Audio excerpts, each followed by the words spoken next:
ये वाला question IT advance 2020 में सेक्शन 3 से आया हुआ है और क्वेश्चन को बहुत ध्यान से रीड करो, अच्छी तरीके से 2-3 बार रीड करो, क्वेश्चन को फील करो, इमेजिन करो, तो क्वेश्चन बनना स्टार्ट हो जाएगा।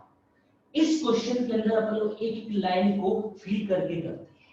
चलिए, यहां पर एक यूनिफॉर्म मीटर स्केल है, एक मीटर स्केल बनानी है, ठीक है। अपन सबको पता है इसकी लेंथ होगी 100 सेंटीमीटर। क्वेश्चन को मैंने बहुत ध्यान से पढ़ चुका हूं। क्वेश्चन पढ़ने के बाद एक बात समझ लो, रॉड हमेशा किसमें है? Rod always is in equilibrium. ये बात दिमाग में बिठा लो, इक्विलिब्रियम में है मतलब रॉड मूव नहीं करना है, जो भी स्लिप करेंगे वो फिंगर स्लिप करेंगे। चलिए फिर भी और देखते हैं अपन लोग। horizontally on your extended index fingers with the left one at 0,00 centimetre, मतलब फर्स्ट वाली इधर है और सेकंड फिंगर आपको इस क्वेश्चन में राइट वन एट 90, मतलब एक फिंगर यहां पे मैंने बना दी और एक फिंगर है यहां पे 90 सेंटीमीटर का। मुझे बताओ, यहां पे एक नॉर्मल रिएक्शन लगेगी, यहां पे भी नॉर्मल रिएक्शन लगेगी। ये normal reaction centre of mass के नियर है, तो यहां पे हम बोल सकते हैं n2 is greater than n1। इन दोनों फिंगर को एक करके बारी बारी से सेंटर ऑफ मास की तरफ ला रहे हैं, जैसा कि क्वेश्चन में सिचुएशन दी है। इसमें सबसे पहले लिखा है initially only the left finger slips with respect to the scale and right finger does not, मतलब यहां पर मुझे बिल्कुल आराम से ये वाली रेस्ट पे रखना है, ये रेस्ट पर है, ये सेंटर ऑफ मास से कितनी डिस्टेंस पर है? 40 सेंटीमीटर, और ये वाली को हम स्लिप करवा रहे हैं, यहां पे आ गई, आते आते यहां पे आ गई। सोचो बेटा, ये वाली फिंगर स्लिप कर रही है और ये वाली रेस्ट पर है। जब ये स्लिप करेगी तो ये स्लिप इस तरफ कर रही, तो इसके ऊपर कौन सा फ्रिक्शन आना चाहिए? Dynamic, kinematic, equal and opposite, मतलब रॉड के ऊपर फ्रिक्शन आ गया। अब इस फ्रिक्शन को बैलेंस करने के लिए कोई ना कोई पक्का यहाँ पे फोर्स होना चाहिए, तो ये रेस्ट पर है तो यहाँ पर ये स्टैटिक फ्रिक्शन अप्लाई करेगी, equal and Newton third law, equal and opposite. यहाँ पे नॉर्मल रिएक्शन हम लोग मान लेते हैं n1 not.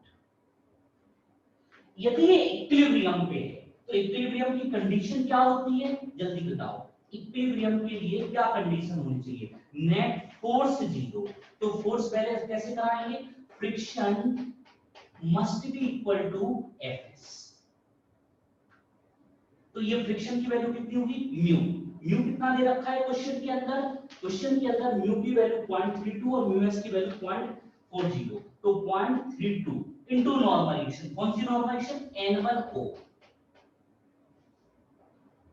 Equal to friction, limiting friction मान लें तो mu, mu into n, n है n2, इसको नाम दे दिया इक्वेशन 1। अपन सब लोगों को पता है यहाँ पे नेट टॉर्क भी जीरो होना चाहिए, तो टॉर्क कौन देगा? Normal reaction centre of mass के अराउंड देख रहे हैं, तो ये टॉर्क कितना देगा? N1O इनटू ये distance x1 into perpendicular distance. जितना टॉर्क ये देगा इक्वल एंड अपोजिट ये देना चाहिए, तो N2 इनटू परपेंडिकुलर डिस्टेंस, ये तो जितनी है इनिशियली जितनी रहेगी अभी तो दूसरा।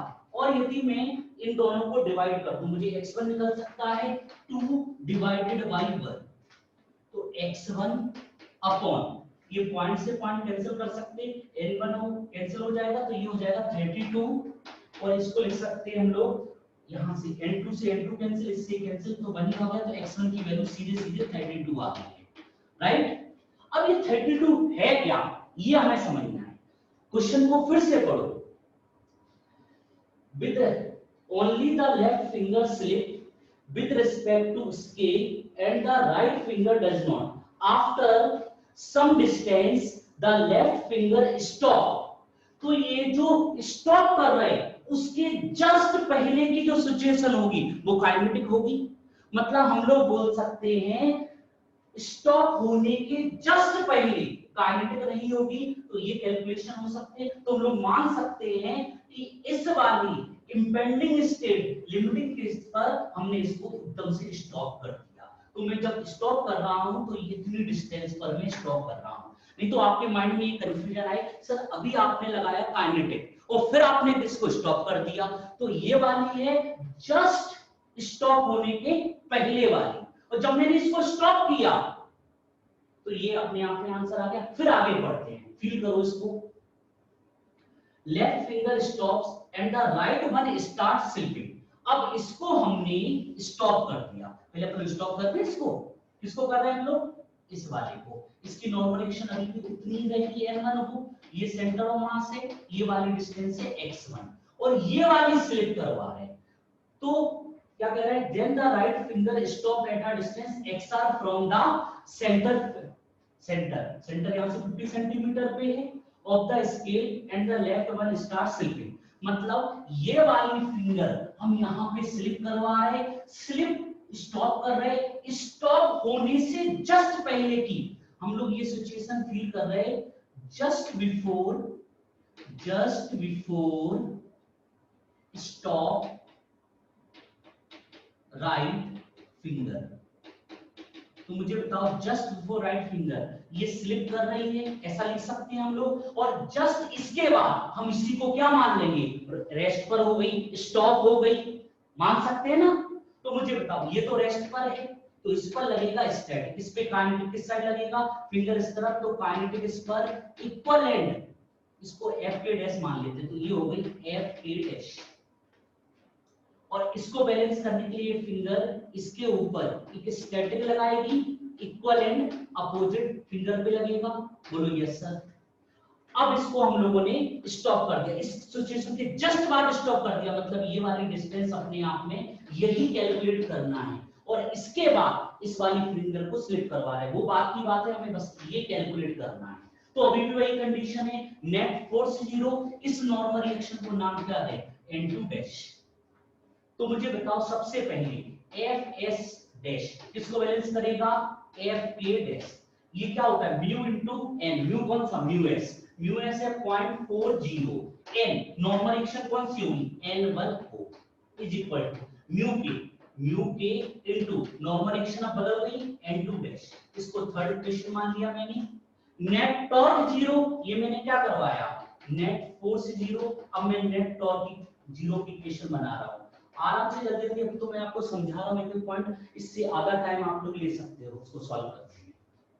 नेट टॉर्क 0, तो देखो टॉर्क ये देगा n1o इनटू परपेंडिकुलर डिस्टेंस, ये x1 हम लोग पहले से कैलकुलेट कर चुके हैं, into n2 dash into perpendicular distance, ये xr निकालना है।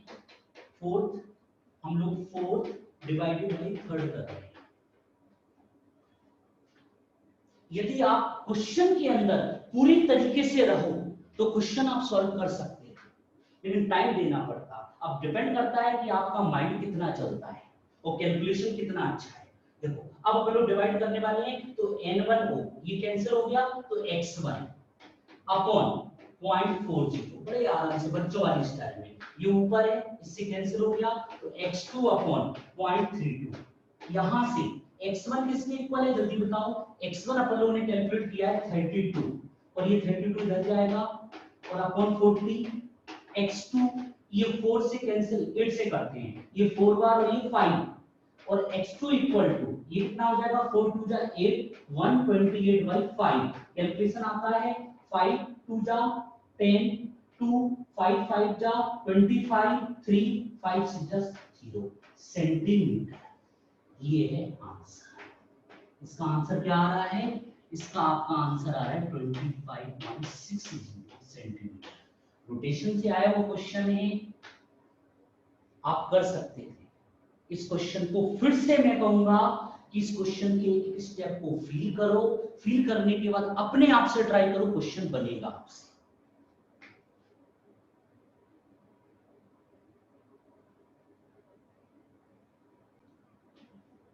ये क्वेश्चन सरफेस टेंशन से आया हुआ क्वेश्चन है, ये आसानी क्वेश्चन है, बस आप समझ गए तो। देखो आप लोगों ने डेली लाइफ में भी कभी ना कभी इन चीजों को देखा होगा। यहाँ पर एक ग्लास है, इसको मैंने पूरा का पूरा फिल कर दिया, कई बार आपने देखा होगा कि पतली सी ट्यूब है, तो यहाँ पर नैरो ट्यूब में तो थोड़ा सा वाटर का लेवल थोड़ा ऊपर चला जाता है और ज्यादा पानी आता है तो वो फैल जाता है। तो ऐसा ही कुछ सिचुएशन इस क्वेश्चन के अंदर दिया है। इस क्वेश्चन के अंदर यहाँ पर एक रिम बन रही है ऐसे, और ये डिस्क टाइप की है, जिसमें ये दिया है कि ये वाला जो कॉर्नर है ये हाफ सर्कल है, हाफ डिस्क टाइप का है। इसमें दिया है आपको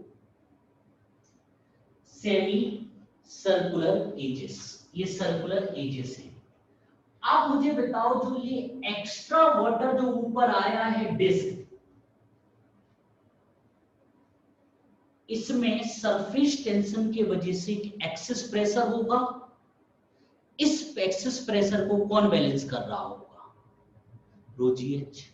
तो हमें ये समझना है इस क्वेश्चन के लिए, यदि आप लोगों को याद हो कि दो सरफेसेस के लिए हम लोगों ने एक एक्सेस प्रेशर निकाला था, दो सरफेस के लिए जो एक्सेस प्रेशर का फॉर्मूला था T1/R1 + 1/R2। आप इसको किसी भी बुक में देख सकते हो, डीसी पांडे या फिर किसी में भी ये वाला फॉर्मूला मिलेगा आपको। तो आप मुझे बताओ, यदि मैं यहाँ पे मुझे एक सरफेस ये दिख रहा है और एक सरफेस ये दिख रहा है, इनर वाले यदि मैं इसकी बात करूं, थोड़ा और बड़ा कर दिया, जूम देख बन गया, इसकी रेडियस में R1 मान, तो मुझे बताओ ये टोटल H दिया है, तो 2R1 किसके इक्वल होगा? H। इसकी रेडियस R1 दिया है, तो ये पूरा 2R1 किसके इक्वल होगा? इसको ये मत समझ जाना नहीं तो कंफ्यूज हो। तो यहाँ पे R1 की वैल्यू हो गई H/2, और इस वाले के लिए रेडियस कितनी होगी? इन्फिनिटी। तो सरफेस टेंशन की वजह से जो एक्सेस प्रेशर आएगा उसका फॉर्मूला अभी मैंने बताया 1/R1 + 1/R2 surface tension T, और R1 कितना है? H/2, और R2 क्या है? इन्फिनिटी। तो ये हो गया 2 ऊपर पहुंचा 2T/H। इसी एक्सेस प्रेशर को यदि मैं यहाँ पे प्रेशर की बात करूं, यहाँ पे जो है इसी को तो एक्सेस प्रेशर को बैलेंस कर रहा है, तो यहाँ पे प्रेशर आता था P0 PA = P0 + ρgH, और इसको इस तरफ ले जाएं तो यही तो एक्सेस प्रेशर हो गया, और इन दोनों को क्यों ना मैं इक्वेट कर दूं, सॉल्व हो गया, बस कैलकुलेशन गड़बड़ ना हो। तो ये H² = 2T/ρg, क्यों ना मैं वैल्यू पुट कर दूं 2। सरफेस टेंशन की वैल्यू गिवन है 0.07, और यहाँ पे डेंसिटी, वाटर की डेंसिटी वैसे तो याद ही होती है, लेकिन यहाँ पे डी है 10⁻3, और ये हो गया जी। बस कैलकुलेशन आराम से करेंगे, जीरो उठा के सबसे पहले पुट सकते हैं, तो क्योंकि जीरो ये हो गया 14 और ये हो गया 10⁻6। यदि मैं यहाँ पे रूट ले तो √14/10⁻3, और 3 ऊपर पहुंच गया। अब यदि आप √14 की वैल्यू में गड़बड़ ना करो, तो √14 की वैल्यू आई थिंक होती है 3.74 10⁻³ ये हो गया सेंटीमीटर, नहीं सॉरी ये हो गया मीटर, और यदि इसको मिलीमीटर में लिखा जाए तो ये हो जाएगा 3.74 मिलीमीटर, क्योंकि हमें आंसर मिलीमीटर में चाहिए, तो इसका आंसर हो गया 3.74। नोट करो बेटा इसको।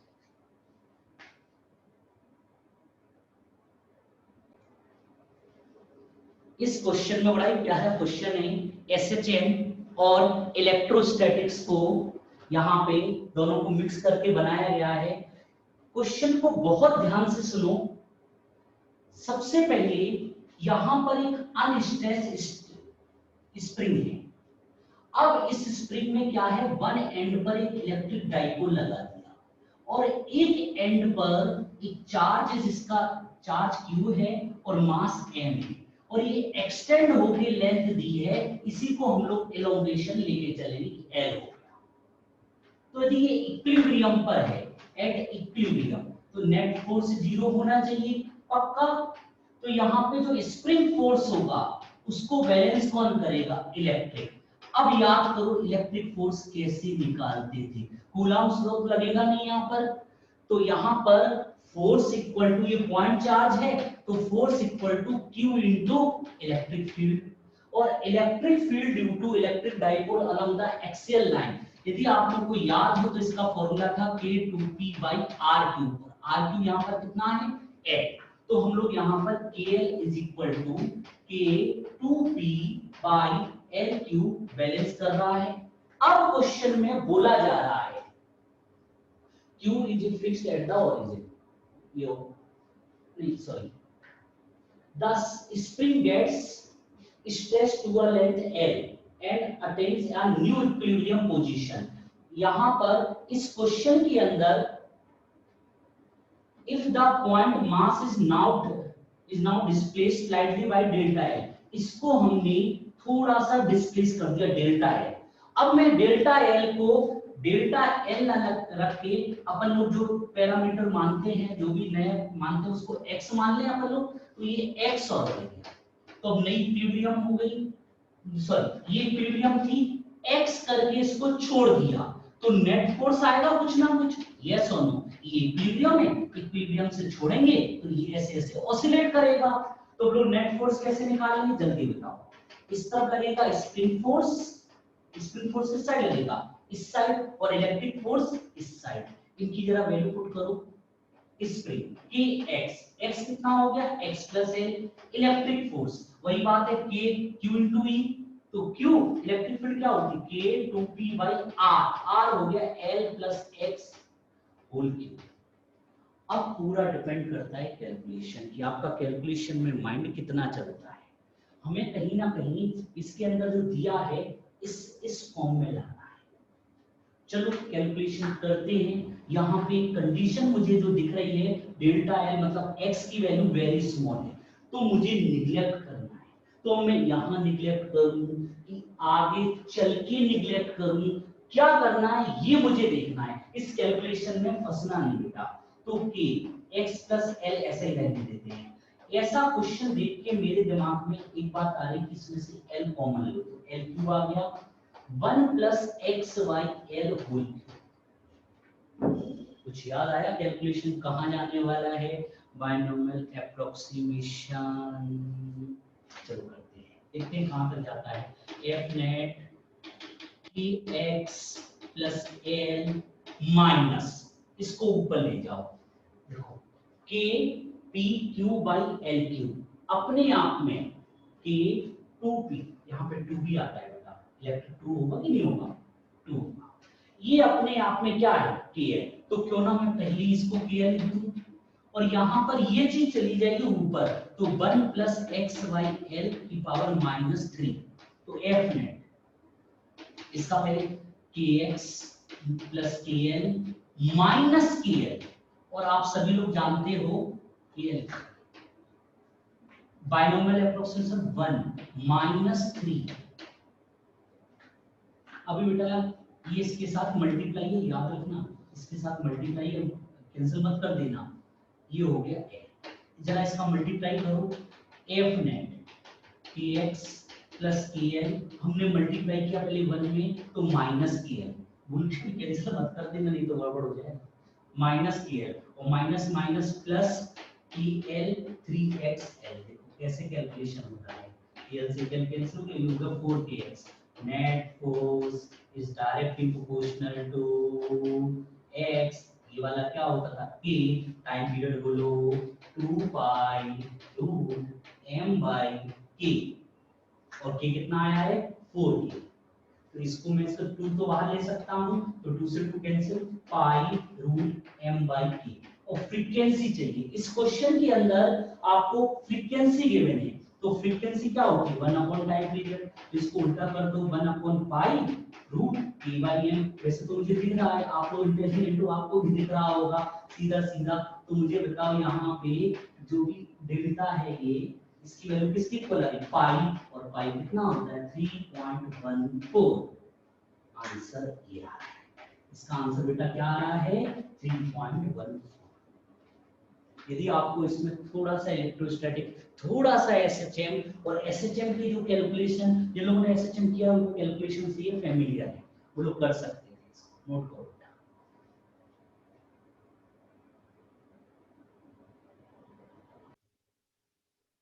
ये क्वेश्चन हीट एंड थर्मोडायनामिक्स से आया हुआ है. क्वेश्चन को पढ़ो, बस लेंथी है, बहुत टफ नहीं है, एवरेज क्वेश्चन है. देखो कंसीडर 1 मोल ऑफ हीलियम, तो यहाँ पे 1 मोल हो गया हीलियम. हीलियम कैसी होती है मोनो एटॉमिक, और मोनोएटमिक के लिए गामा की वैल्यू क्या होती है 5/3 1 + 2/8 3 5/3 क्या करें initially pressure P1 and volume V1 मान लो इनिशियली इसका प्रेशर V1 है P1 V1 तो यहाँ से टेम्परेचर निकाल सकते हैं हम लोग टेम्परेचर कैसे निकलेगा P1 V1 upon N R और N की वैल्यू क्या है बाद में पुट कर देंगे अब क्या कह रहा है आगे it expands high isothermal to volume 4V1 isothermal का मीनिंग क्या है टेम्परेचर T1 ये कांस्टेंट रहेगा कब तक अब देखो टेम्परेचर कांस्टेंट होगा तो प्रेशर चेंज होगा और इस क्वेश्चन में सबसे अच्छी बात है कि वॉल्यूम आपको गिवन 4V तो यहां से हम लोग after this the gas expands adiabatically याद है ना तो हीट अंदर जाएगी ना बाहर जाएगी there is no transfer of heat between system and surrounding adiabatically यहाँ पे टेम्परेचर T1 रहेगा अब यहाँ पे प्रेशर हो गया P3 और वॉल्यूम आपको दिया है 32V1 और टेम्परेचर मान लेते हैं T2 अब इस क्वेश्चन में आपसे बोला जा रहा है the work done by the gas during isothermal and adiabatic expansion ये आपको वर्क ऐसे दिया हुआ है इसका रेशियो पूछा जा रहा है तो सबसे पहले वर्क डन इन आइसोथर्मल का होता था log बेस 10 के फॉर्म में 2.303 लेकिन यहाँ पे लॉन के टर्म्स में भी अपन लोग देखें तो यहाँ पर n नंबर ऑफ मोल्स 1 है r इसका टेम्परेचर T है लॉन फाइनल वॉल्यूम 4V1/V1 ये होगा यदि अपन लोग कहीं ना कहीं दूसरा वर्क भी इसी के फॉर्म में ले आए तो काम बन जाएगा अब दूसरा वर्क कौन सा है एडियाबैटिक फॉर्मूला भूल गए इतना प्रेशर एडियाबैटिक का तो फॉर्मूला भूल गए तो क्या था एडियाबैटिक में माइनस डेल्टा यू होता नहीं है ऐसा लोग मान के चले तो माइनस NC को लिख देते हैं R/-1 डेल्टा इस वाले में P1 है ये P2 पता चल जाए तो काम हो जाएगा अपन बच्चों वाली स्टाइल में बात करें तो P की power gamma equal to constant इसको लिख देते हैं nRT/V V की power gamma equal to constant में यहां से आगे P V की power gamma -1 equal to constant तो हम लोग ये वाली इक्वेशन यहां अप्लाई करते हैं P1 V1 कितना है 4V1 की power gamma minus equal to T2 volume कितना है 32V1 की पावर गामा माइनस और गामा अपन लोगों ने पहले लिख दिया था मोनोएटमिक गैस के लिए होता है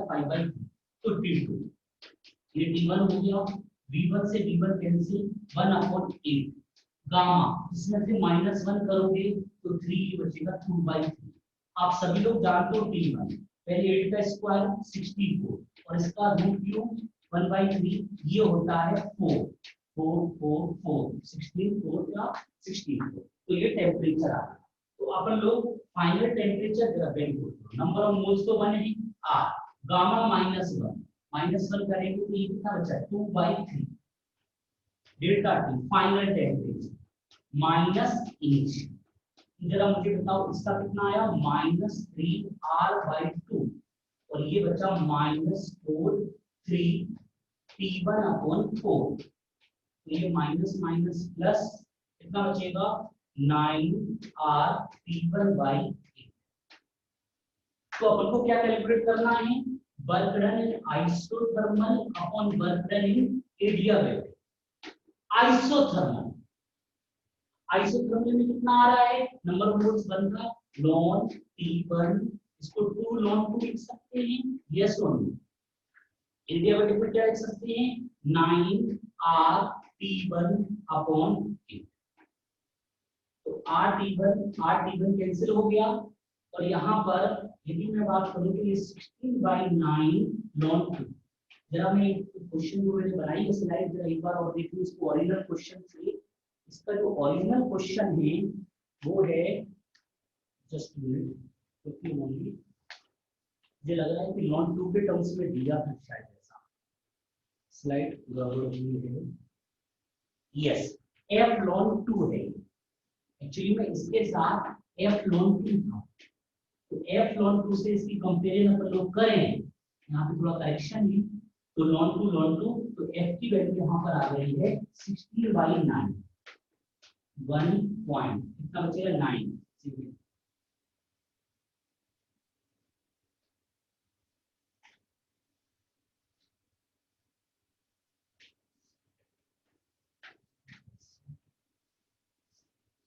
ये आंसर आ रहा है f की वैल्यू 1.72 ये आंसर आ रहा है नोट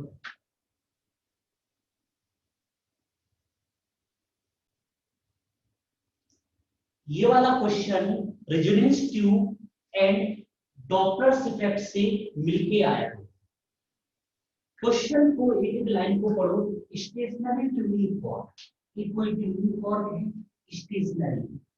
यहाँ पर एक ओपन ट्यूनिंग क्या हो रहा है यहाँ पर tuning fork is in resonance with an air column in a part कोई प्रॉब्लम नहीं है। आपको पता है जो फ्रीक्वेंसी की बात करूं तो जो न्यू होती है वो फंडामेंटल फ्रीक्वेंसी v/2l आई थी याद है। मतलब जो फ्रीक्वेंसी है वो डायरेक्टली प्रोपोर्शनल टू लेंथ। यहाँ पर जो फ्रीक्वेंसी आएगी वो डायरेक्टली प्रोपोर्शनल टू लेंथ आएगी। और इस क्वेश्चन के अंदर फिर क्या बोला जा रहा है if the tuning fork is moved with speed 2 meter per second in front of the open end of the pipe and parallel to it. The length of the pipe should be changed for the resonance to occur with the moving tuning fork.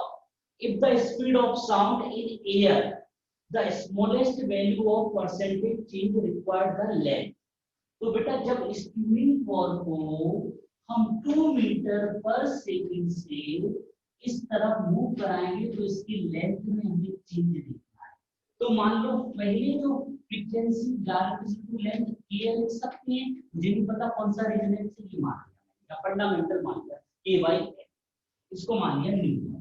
तो अब मुझे बताओ Doppler effect ये sound निकालेगा जब ये move करेगा तो इसकी जो फ्रीक्वेंसी सुनाई देगी वो एक्चुअल ना होके एपरेंट होगी। तो एपरेंट फ्रीक्वेंसी का फॉर्मूला याद है आप लोगों को relative velocity between observer and sound तो इतनी आएगी v upon f relative velocity between sound and source तो ये हो जाएगी v minus 2 into actual frequency।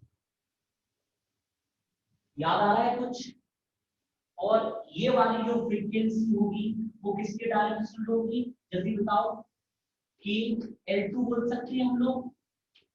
अब इसको अपन को सॉल्व करना है। एक्चुअल फ्रीक्वेंसी तो ये न्यू मान लीजिए न्यू है तो अब इसको कैसे सॉल्व करेंगे और इस लेंथ को हम नाम लेते हैं L। वैल्यू पुट करो या डिवाइड कर दो v upon v minus 2 u से v कैंसिल हो गया k से k कैंसिल हो गया। किसको डिवाइड कर रहे हैं ये 1/L2 है और 1/L1 तो L1 ऊपर जाएगा। कैलकुलेशन को ध्यान से देखो जो मुझे चेंज इसको पलट देते हैं तो v माइनस 2 अपॉन v और -1 करते हैं। आपको याद है परसेंटेज एरर कैसे निकालते थे इनटू इसमें 100 का मल्टीप्लाई करते हैं तो ये भी तो परसेंटेज चेंज इन लेंथ आ जाएगा जो अपन से पूछा जा रहा है percentage change required to the length. तो अब बस इस कैलकुलेशन को करना है ये हो जाएगा L2 L1 upon L1 equal to इसको देखते हैं v v इस क्वेश्चन के अंदर दिए आपको 320 माइनस 2 318 अपॉन 320 माइनस 1 जरा सॉल्व करो माइनस 2 माइनस पे कंफ्यूज मत होना 320 into 100 इस कैलकुलेशन को 0 से 0 कैंसिल हो गया। ये 2 से कैंसिल करें तो ये 5 बार और 2 से करें तो 16 ये कितना हो जाएगा -2 से 8 बार कैंसिल हुआ तो -5/8 तो ये आंसर आएगा 0.06 2 बचेगा 8 2 जा 4 5 0.625 तो जो परसेंटेज चेंज आ रहा है change in length upon original into percentage इसका आंसर आ रहा है 0.625। नोट करिए आसान क्वेश्चन है। ये क्वेश्चन इलेक्ट्रोस्टैटिक इलेक्ट्रिक फ्लक्स से आया हुआ क्वेश्चन है, बहुत ही आसान क्वेश्चन है। जिन लोगों ने एडवांस की तैयारी की उन लोगों के लिए तो बहुत ही आसान क्वेश्चन। देखो एक बेसिक, इसकी रेडियस आर दी है, आपसे बोला जा रहा है कि इसकी जो सरफेस डेंसिटी है वो वेरी कर रही है according to 1 minus small r. Calculation देखते रहना मेरे साथ। पहले कह रहे हैं ये electric flux through a large spherical surface that encloses the charged disk completely is phi 1। मतलब यदि डिस्क को मैं ऐसे बना देता हूँ एक विश्लेषण के लिए, इस क्लोज सरफेस के अंदर हमें चार्ज पता चल जाए तो q by एप्सिलॉन। और मुझे बताओ q कैसे निकालते थे, किसी भी जनरल आर पे डी आर, ऐसा क्यों किया? क्योंकि यहाँ पर डेंसिटी वेरी कर रही है। इसका कितना आता था जरा याद करो, 2 पाई आर डी आर, और सिग्मा कितना, sigma naught 1 minus small r by capital r 2 pi r d r. तो अब जरा यहाँ पर देखो, electric flux through another spherical surface of radius r by 4, मतलब r by 4 कहीं ना कहीं इसमें ही ये कॉन्सेंट्रेट हो रहा होगा r by 4, यस और नो? ऐसे हो रहा होगा तो ये वाला चार्ज है। तो इलेक्ट्रिक फ्लक्स पहले कौन सा वाला है, होल वाला, फिर कौन सा है, ये वाला। तो ये क्या होता है, q not upon epsilon not, इसके लिए q बाई एप्सिलॉन नॉट, इससे कैंसिल हो गया, ये q नॉट निकालते हैं, इंटीग्रेट करते हैं। तो इसमें से सबसे पहले कॉमन ले लो, सिग्मा नॉट 2 पाई कॉमन हो गया, इंटीग्रेशन r का मतलब मल्टीप्लाई करते हैं तो r minus r square upon r dr। इसकी लिमिट क्या लगेगी, 0 से कैपिटल R अपॉन जो ये वाला है इसके लिए सिग्मा नॉट 2 पाई, ये तो वैसा ही रहेगा, r minus r square by capital R dr। Limit इसकी 0 से r, इसकी r 0 से r बाई 4। बस कैलकुलेशन सही करना है। इससे तो ये कैंसिल हो गया पहली फुर्सत में। इसका इंटीग्रेशन बताओ, ये होगा लिमिट में पुट करके r square by 2 minus r cube by 3, r put करोगे तो ये r से r कैंसिल हो जाएगा, ये r स्क्वायर बाई 3 लिख सकते हैं क्या?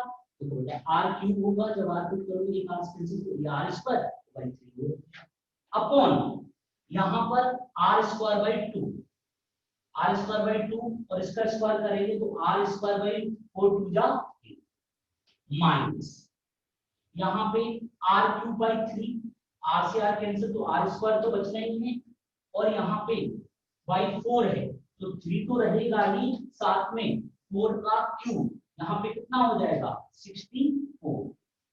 बेटा r क्यूब होगा, r क्यूब जब 4 का क्यूब करोगे तो 4 का क्यूब कितना होगा 64। तो देखो r स्क्वायर तो पहली फुर्सत में कैंसिल हो गया, 3 इधर 2 इधर, तो ये बचा 1/6। बस इस कैलकुलेशन को आराम से हम लोग करते हैं। ये 16 हो जाएगा, कितना होता है 2 192। यदि मैं एलसीएम यहाँ पे 192 ले लूं तो ये चीज कितने बार आ जाएगी, ये बताओ जल्दी से। ये आती है 192। इस कैलकुलेशन को जरा जल्दी से देखो, 192 के लिए हम लोग क्या लिखना चाहिए यहाँ पर, r स्क्वायर। ये गड़बड़ लग रहा है यहाँ पर। अपन लोग जब लिमिट पुट करेंगे तो r स्क्वायर बाई 2 होगा, ये 16 टू द 32 हो जाएगा। ये मुझे गड़बड़ लग रहा है, अभी कैलकुलेशन को सही तरीके से बैठ नहीं रहा है। तो अब जरा देखो इसकी एलसीएम कितना आएगा, 32 से 64, तो ये 192 ही एलसीएम आएगा। और ये कितने बार कैंसिल होता है 6 माइनस, और ये तो है 1, तो ये कैंसिल हो जाएगा कितना वापस 32 पर, तो 32 ऊपर और 7 नीचे, तो 32/7 कितना होता है,